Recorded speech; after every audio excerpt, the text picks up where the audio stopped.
Hi, I'm Phil Jackson, and today's task is to use Earthworks to drain a swamp into a river. We're going to create an infield design for that drain.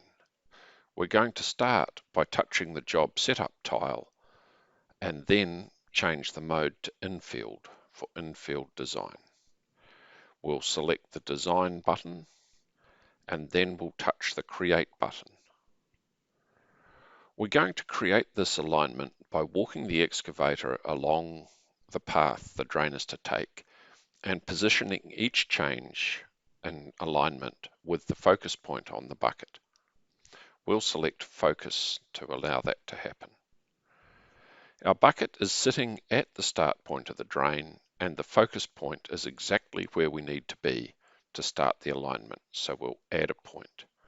You can see at the top of the screen the northing, easting and elevation of that point. Now let's walk the excavator down a bit.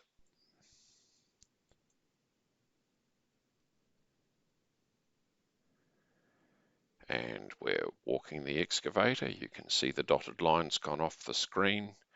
And about 50 meters from where we started, we're going to create another point with the excavator at the right place.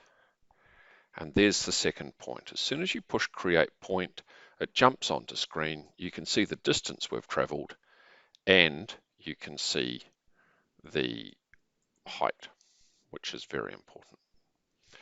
Here we are, we're traveling a little further and stopping, and we're positioning ourselves correctly.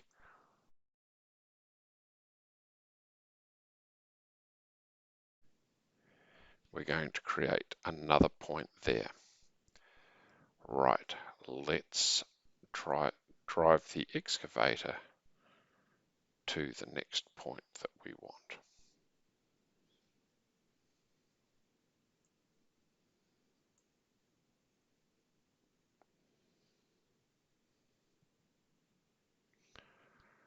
And we've reached that point now. We place the bucket on the point that we want and create another point. We're going to move the excavator to the next point and drive there.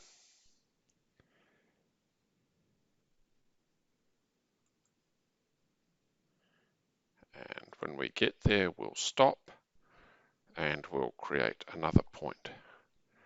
Now it only remains to drive to the river and when we get there, we'll create the last point. Driving and stop and place the bucket on that point. I'm now going to pan the screen up so you can see where we've gone. The excavator bucket and focus point is shown with that blue square. You can see that we've traveled down a long way, but you can't actually see the length we've traveled because it's showing information for the previous segment. So let's create a point and immediately it updates.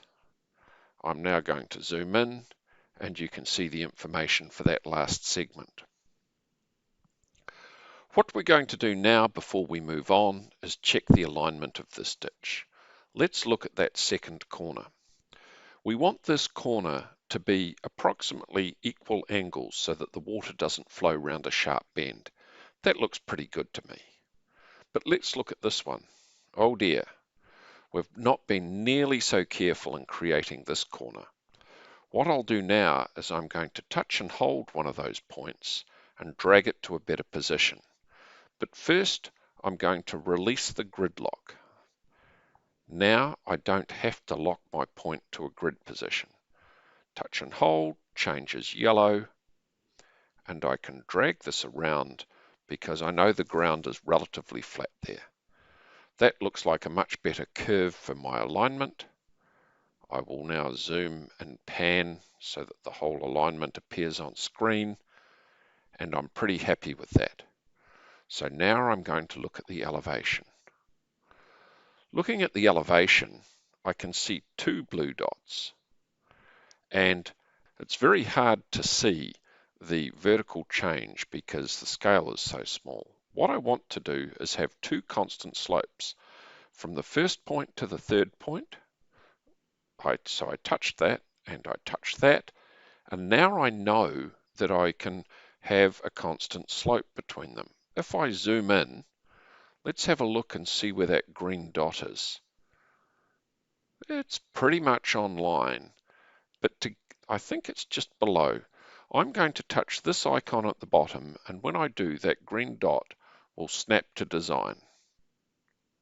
There we go. Didn't move very much at all. Now I'm going to create a constant slope from that third point to my last point, that point to that point. You can clearly see these two green dots are above the line. So when I touch my snap to alignment or create a stable slope, you can see them jump down just like that. I've now created my alignment in both the horizontal and in the elevation. So next I'll step on and we'll select a section to apply to that design. I can create it on screen with my finger. I can use the focus point on the bucket if I'm replicating an existing ditch profile or section, or I can select it from previously defined sections. And look at that, I've got a swale design down at the bottom. That's pretty good. I'm going to say done for that selection. And I'm not quite done. I want to anchor the center of this swale onto my alignment, but there's no point to anchor it on. So if I highlight this point and create a new point, it will be created halfway along the next segment, which happens to be exactly where I want it. Now I'm happy with that, I can press next. The software's automatically attached my section to my alignment, and now I can zoom in and see where it is. Unfortunately, it's selected the first point. Let's use this icon to step it through the attachment point through the points of the section, and now it's where I want it.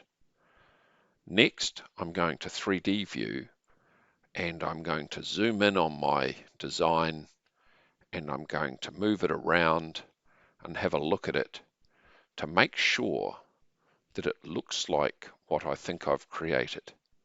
This is a sanity check to make sure nothing's going the wrong way or been misapplied. And I'm very happy with that. You can see the blue alignment as the center line, and you can see the swale has been equally applied in both directions. Whilst in this screen, I'm going to give it a name. I'm going to call it Swamp, if I spell correctly, Swamp space Drain. And I'm happy with that. Now I save it. Having saved the Infield design, I am going to select it. And now I'm going to apply it. Having applied that, I'm ready to start the software and go dig on my swale drain. If I go across to here, I can see a different view of it. The 3D view is ready to go, and I'm going to raise my bucket and start digging.